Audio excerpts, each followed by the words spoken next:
Cerita dalam kitab Abwaabur Rahim karangan Tunku Syek Dicucung. Munyo perle kitabnya nawaklun dengan bahasa Aceh nadam tulis.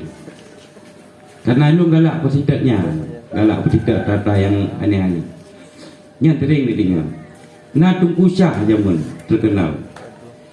Tunku Syahnya kaji kulamasi, nya tingkat manteng. Tapi jaknya hana gebohyung gure ge wate manteng dia boleh. Sehingga bah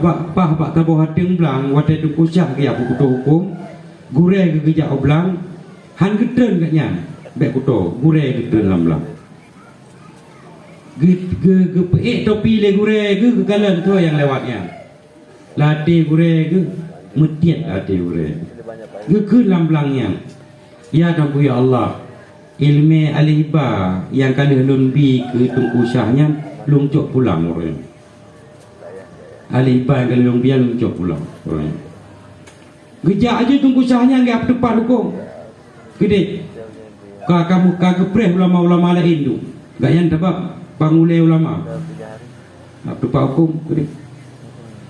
tu gede kalau kita baca kitab hanya gini nyalum kau tolong tingkat cerita sebab kitabnya kau alihba dalam tu. Dan kita baca Quran alif lam mim kena alif lam mim katingan kele ajudan nyantang yang merolong fikir tungku talah tangan gure yang gunongan tungku alif ba tungku no ana tungku hormati panina ilung kena wai ilung bagaian duduk kainan malim lu palain malim lu kalau pemenan lu lagi maaf dia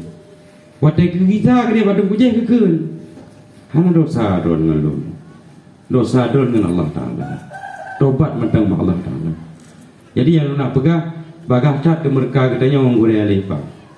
munyo guru tikula guru SD nyamyo guru tikula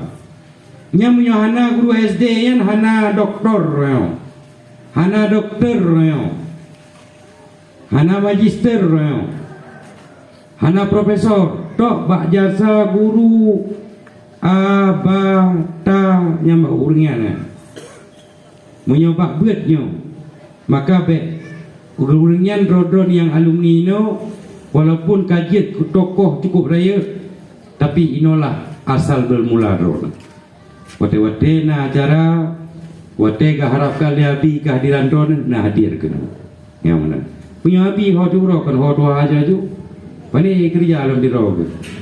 nyo hana rodon.